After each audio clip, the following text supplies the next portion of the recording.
महर्षि वाल्मीकि जी के पुण्य ग्रंथ के माध्यम से हम जन जन तक जो प्रभु श्री राम माता जानकी के आदर्श को कुछ न कुछ उसका थोड़ा सा तिनका सा हिस्सा भी अपने भीतर में सजोने की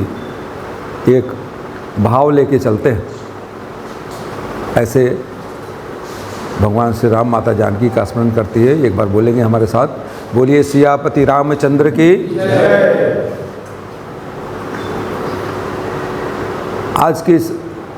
पवित्र पुनीत कार्यक्रम में, ऐसा कार्यक्रम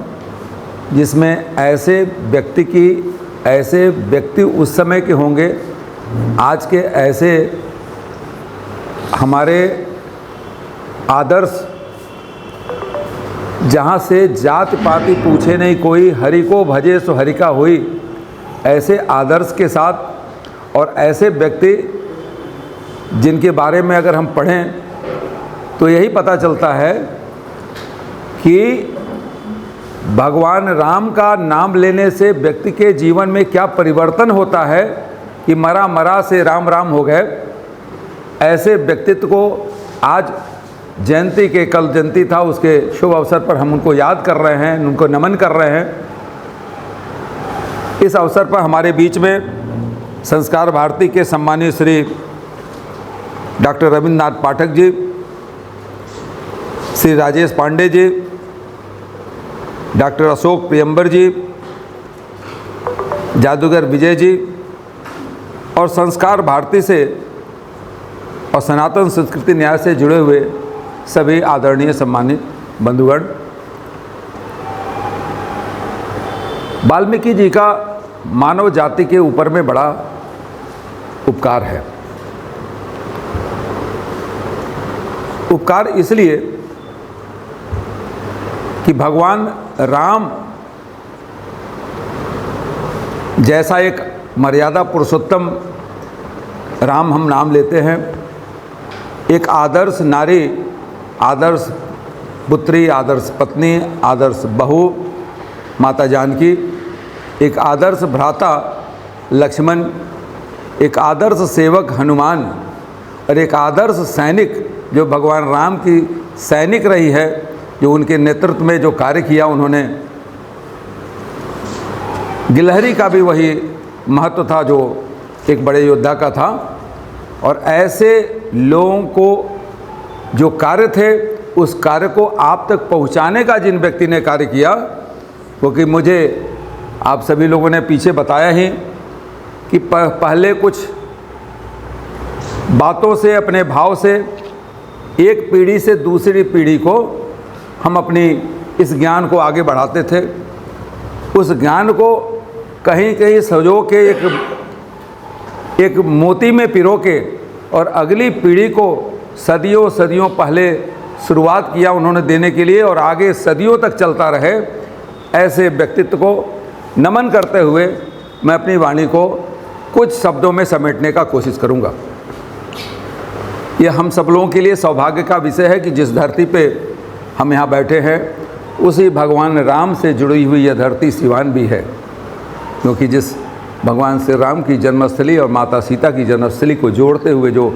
राम जानकी मार्ग इसी सिवान के मध्य से होकर गुजरता है।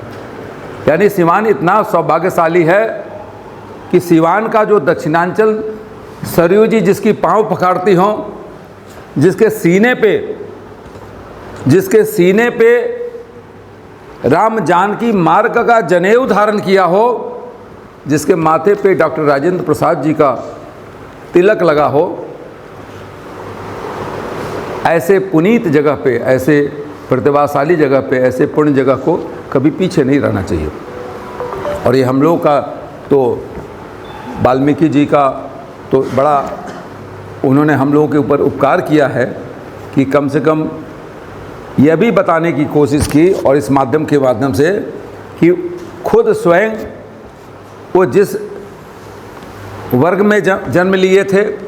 उस वर्ग और वर्ण की बात छोड़ के उनके कर्म इतने महान हो गए कि आज जब जाति पाति में लोगों को बांटने की लोग कोशिश करते हैं, तो उस समय अगर हम इनका स्मरण करें तो हमें समझ में आएगा कि कितना महान कार्य उन्होंने अपने आप में बदलाव करके किया था। ये जीवन में, मनुष्य के जीवन में जो परिवर्तन आते हैं वो समाज में एक दिखाने का कार्य रामायण के माध्यम से उन्होंने किया है। ये हम सब लोगों के लिए एक गर्व का विषय है। ऐसी संस्कृति में हम जन्मे हैं, ऐसी सनातन संस्कृति, सनातन धर्म में हम हैं, जो हम लोगों के लिए गर्व का विषय है। जिस संस्कृति में, जिस सनातन संस्कृति में भगवान का नाम लेने के पहले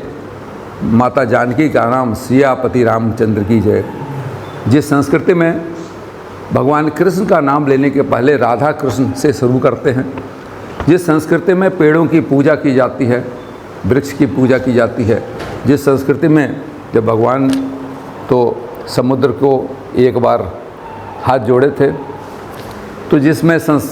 पृथ्वी की पूजा की जाती है, मिट्टी की पूजा की जाती है, जल की पूजा की जाती है, और आज कोरोना काल में सब लोग उसमें ये याद करने लगे कि यही नेचर है और इस नेचर के साथ में हम लोगों को जीवन जीने के लिए इसके साथ चलना पड़ेगा। ये तो हमारी सनातन संस्कृति बहुत पहले से बताती रही है। आप सभी लोग सनातन संस्कृति के उस विचारधारा को आगे बढ़ा रहे हैं अगली पीढ़ी को। ये तो रामलीला का मंचन कल शाम को हमारे गांव में था। मैं इतना खुश हुआ कि कम से कम सैकड़ों वर्षों से रामलीला का मंचन करके कम से कम उन लोगों को जो पाश्चात्य सभ्यता में कुछ देख नहीं पा रहे हैं, कुछ समझ नहीं पा रहे हैं, उनको थोड़ा सा ज्ञान इस रामलीला के माध्यम से, या जैसे आपने बताया कि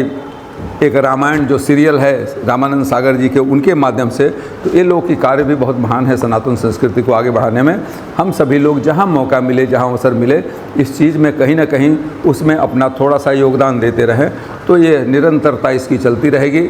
इसी निवेदन के साथ कि आप सभी लोगों ने बहुत बड़ी बड़ी बातें बताई हैं, जिसको हम लोगों ने सीखा भी है, देखा भी है,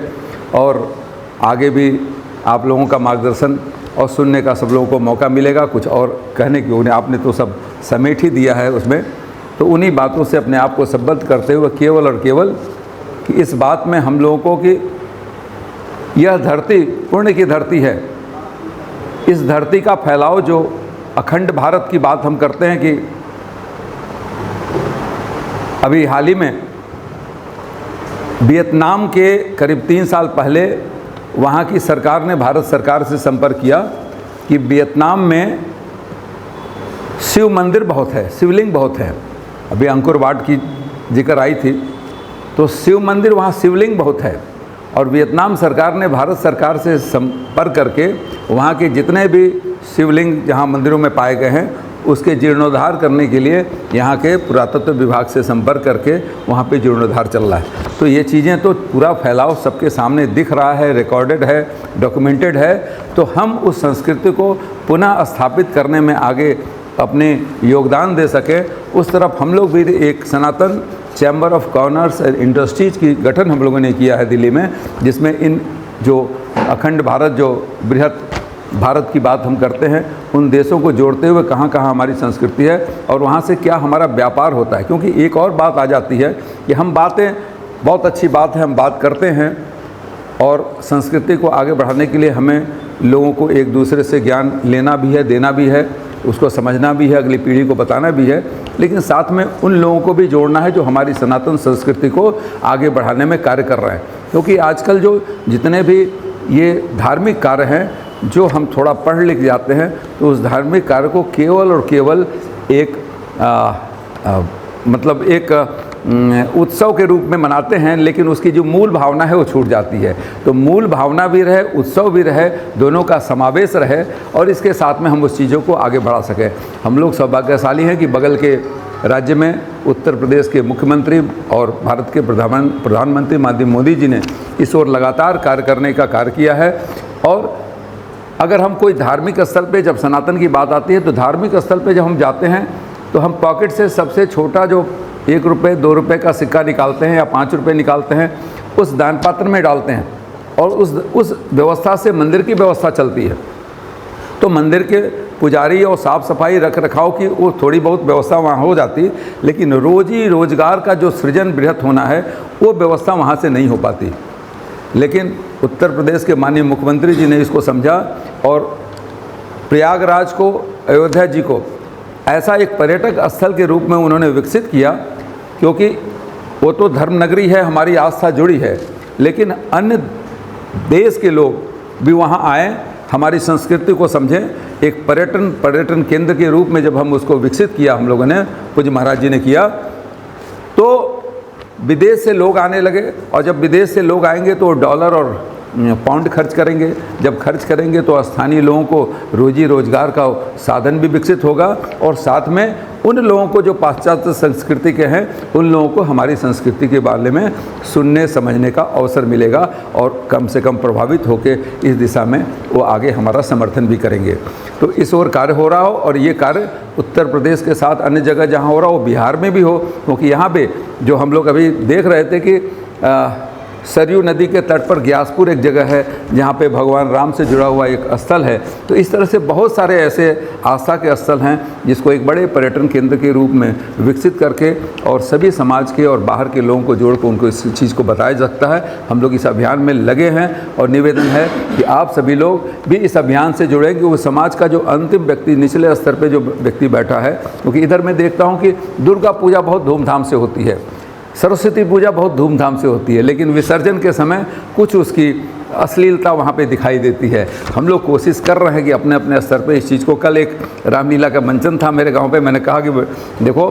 अगर ज़रा सा भी मुझे लगा या अगर सूचना मिली कि इस तरह की चीज़ें वहाँ पे हुई हैं तो मैं उस जगह पे नहीं आऊँगा। लेकिन सब लोगों ने कहा कि नहीं, हम लोगों ने एकदम सात्विक भाव से और भगवान का स्मरण करके हम लोगों ने रामलीला का मंचन किया है। मैंने कहा मैं ज़रूर आऊँगा, क्योंकि इसको भी एक चीज़ से कहीं ना कहीं रोकने की ज़रूरत है, क्योंकि यहीं पे जब हम